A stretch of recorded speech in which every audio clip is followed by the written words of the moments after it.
Without further ado, I'd like to introduce the lead draft analyst for PFF.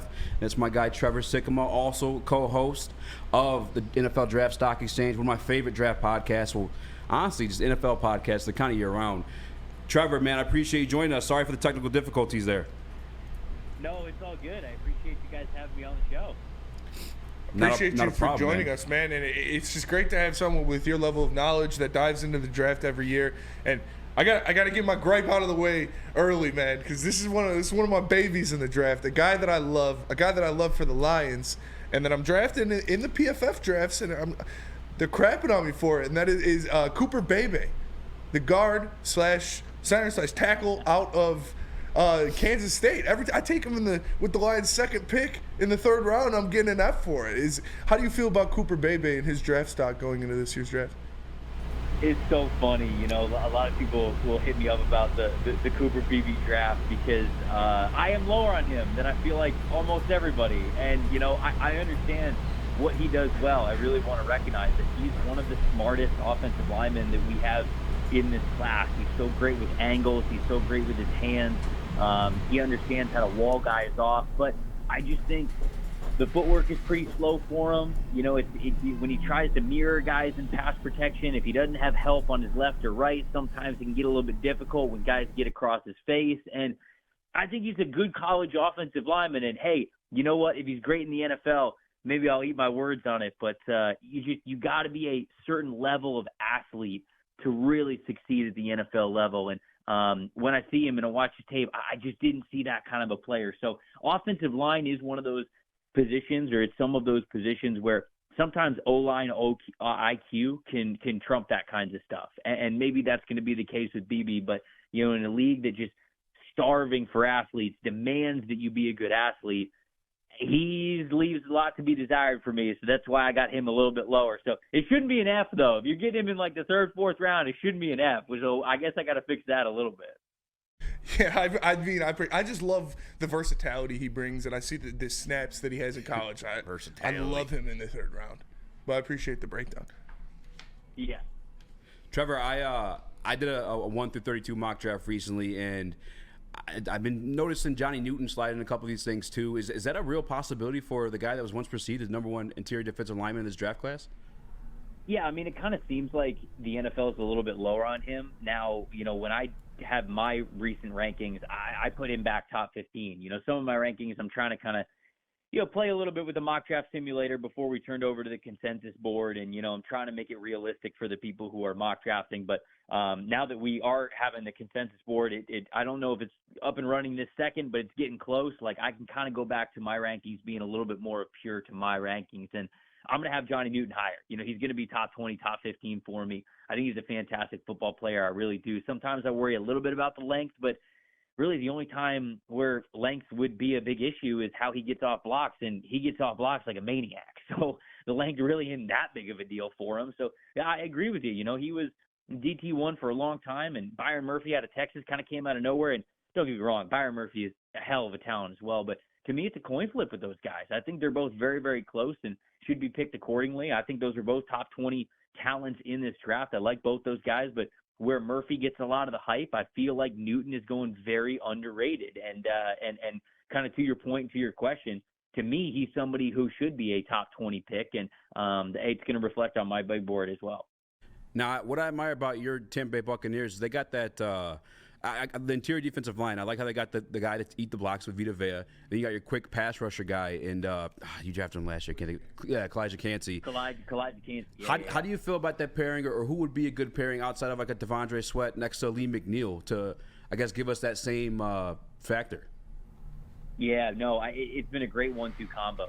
Sometimes coaches want just more beef in the middle, like they just want guys who are run stoppers in the middle, freeze things up for the edge rushers and the linebackers. But every now and then you get a really good 1-2 punch, a really good combination, and the strength and the speed with those two guys. And they play off each other very, very well. When I think about the Lions, I love what Lee McNeil was able to do this past year, really took a step in the right direction. If they want to go with more of a pass rusher next to him, a quicker player, Braden Fisk from Florida State, he's the guy that you got to look at, right? He led the defensive tackles in 40-yard dash and vertical jump and broad jump. He's got the speed. He's got the explosiveness.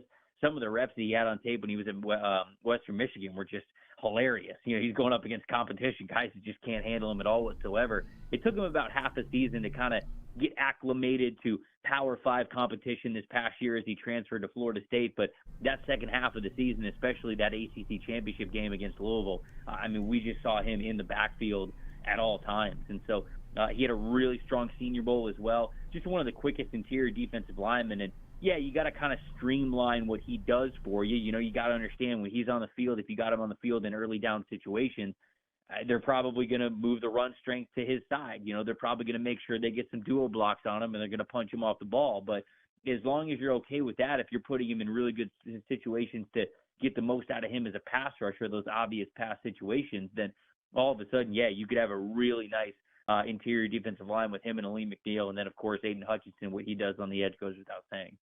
Man, I would love it. And a thing that we're trying to add, or that people want to add, is another edge rusher in this draft. And we know Dan Campbell likes the grit guys, he likes the hustle guys, and he likes the guys from home. And there is a guy in this draft that continues to get mocked to the Detroit Lions at 29, and that's Darius Robinson. I look at what he does as an edge rusher, and we know that he transferred from the interior defensive line to edge rusher, so he's not as polished as the other edge rushers, but at his size, 6'5", 290, the way he moves is just different. Where do you see him falling in that draft? Is he going to be a later first-round pick, or has he been jumping up boards because of his Senior Bowl and Combine performances? Yeah, the league's a little bit higher on him than I am. I'd like to get him somewhere middle, late second round, but it doesn't feel like that's going to be the case. And it feels like he's going to be a late first-round pick at this point. And honestly, when I was around his podium in Indianapolis, you can understand why, right? You sit down and you listen to this guy talk about football and he gets you fired up. I think that a lot of these guys, when they go to Indianapolis, they get coached up to say the right things, right? Like, what position do you want to play the most? Which position are you most comfortable in? And these guys are trained to say, I can play all of them, right? They don't want to pigeonhole themselves into, a team not loving the answer that they hear. And so they talk about versatility. But when I listened to Darius Robinson talk about versatility, it was different. He was truly just the passion in his voice when he was talking about, look, line me up as a wide 9, line me up as a 7. Like, I'll come off the edge from a stand-up position. I'll play 3-tech for you. I'll take 2 blocks up on the inside as a nose tackle.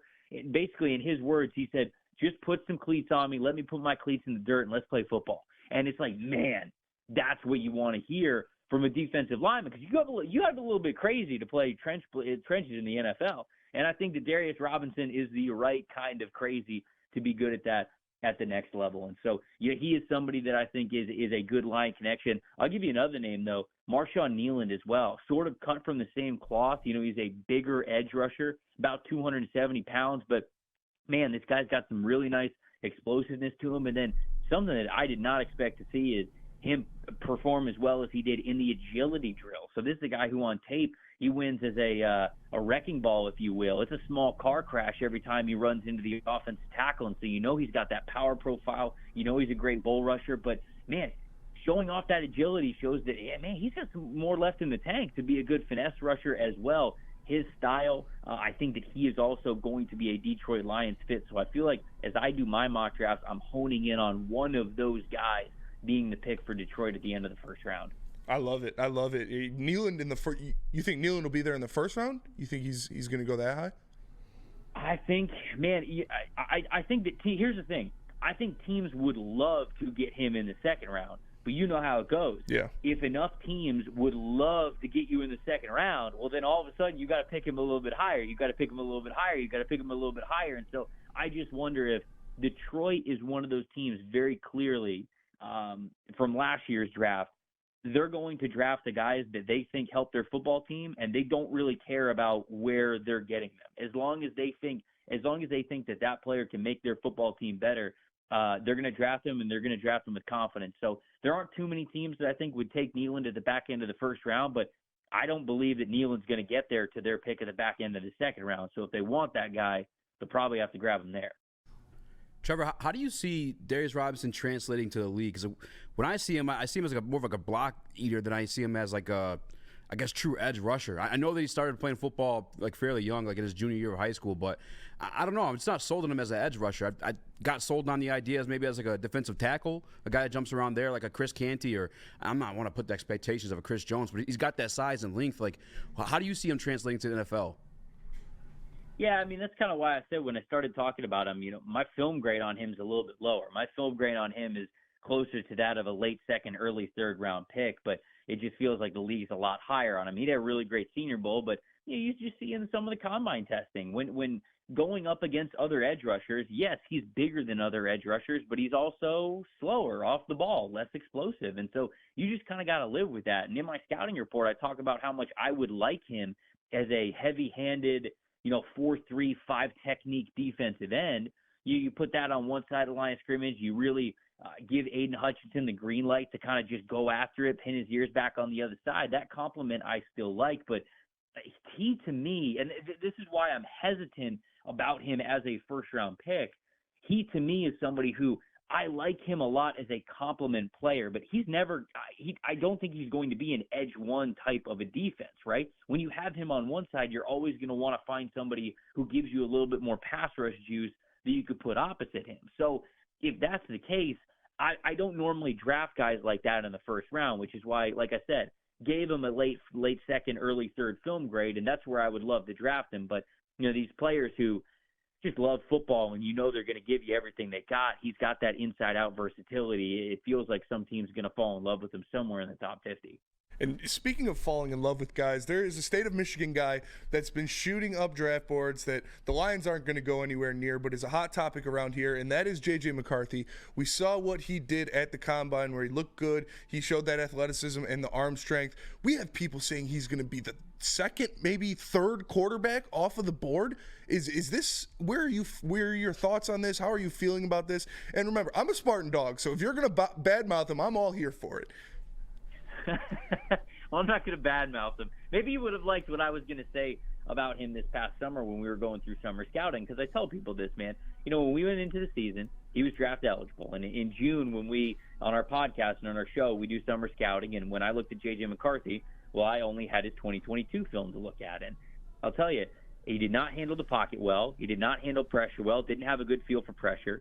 Was not really identifying things the way that he needed to in the pre-snap. It felt like he was not really seeing when he needed to make the adjustments in the offensive line, where the coverage was going to be. I think post-snap coverages really confused him at times. He was slow to get to his progressions. He just wasn't anything close to an NFL quarterback. All of that got better this past year. All of it did. And so when you talk about that kind of progress from him, throw in the fact that he's 21 years old, it makes sense why the NFL loves him. They think he's a ball of clay. They think that the sky is the limit for a guy of his talent who comes from that sort of an offense. So, look, QB2 is incredibly rich for me because in this class, I very firmly have Caleb Williams as QB1. I firmly have Drake May as QB2. And then I think there's a little bit of a debate between Jaden Daniels and J.J. McCarthy, but I don't have either of those guys top 20 on my board, and that takes some positional importance into account as well, just to give you guys an idea of kind of how I formulate things. So I can see the debate for QB3 and QB4, even though I would have Jaden Daniels as my QB3 right now.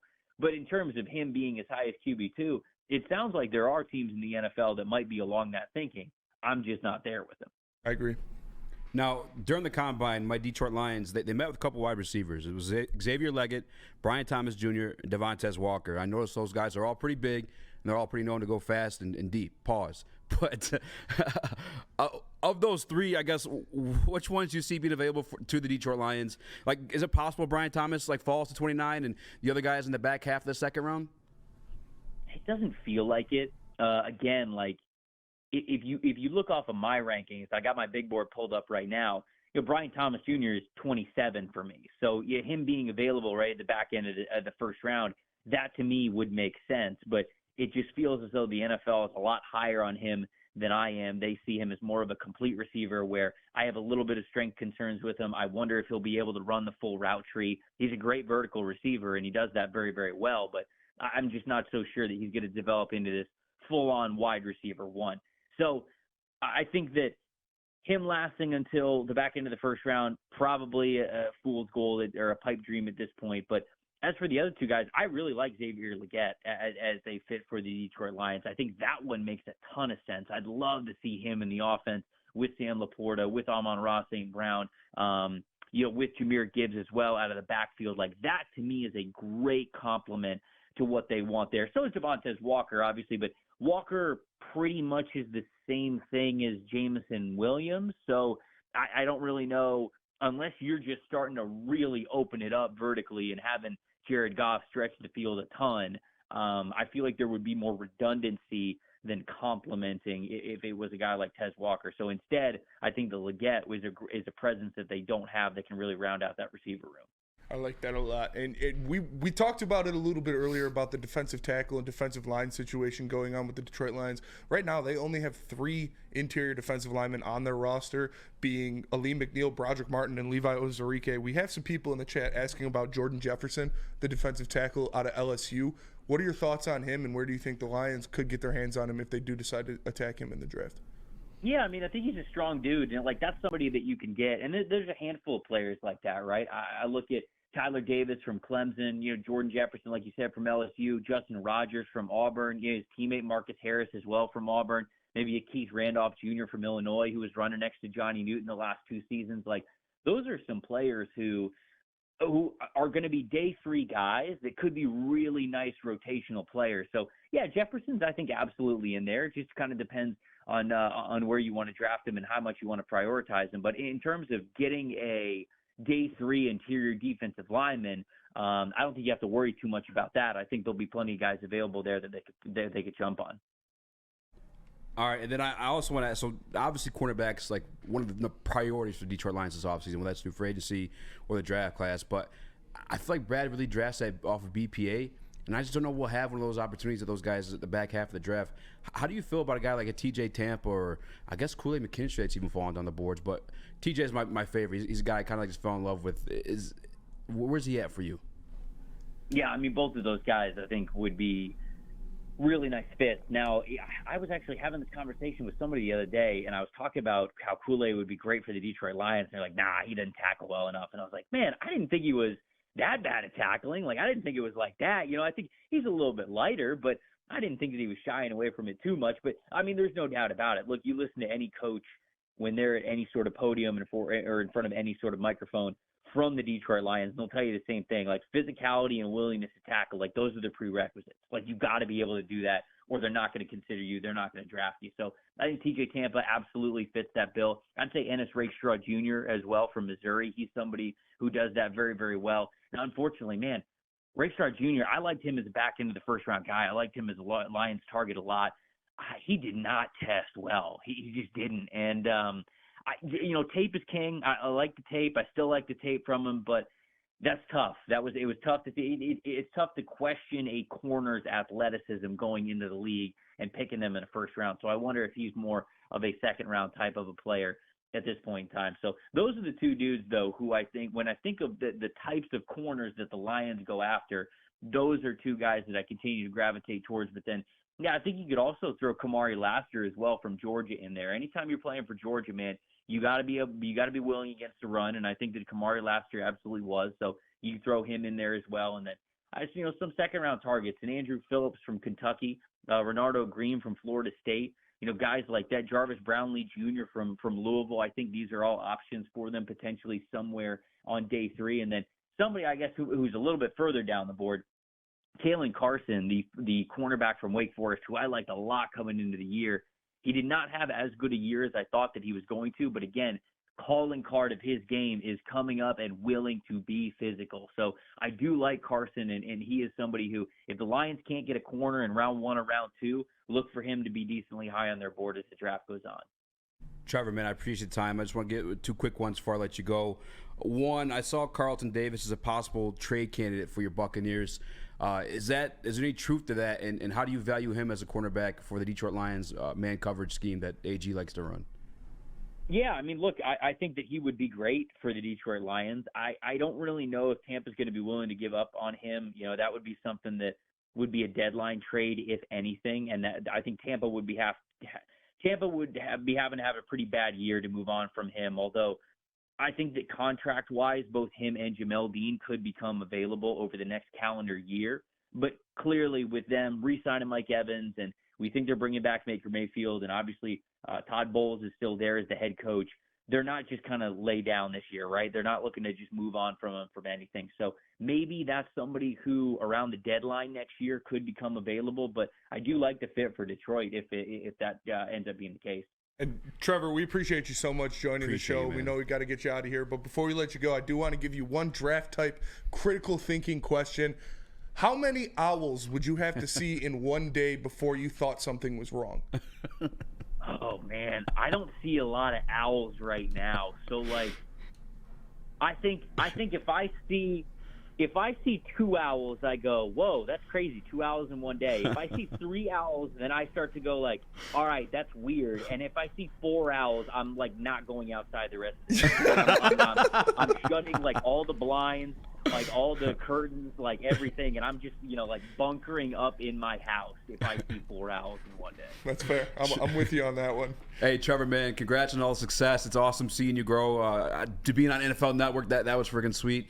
And keep killing it, man. I love the podcast you got going, too. Appreciate you, man. I appreciate it, guys. You do the same, all right? Appreciate you having me on the show. Yes, course. sir. Thank you. Thank you.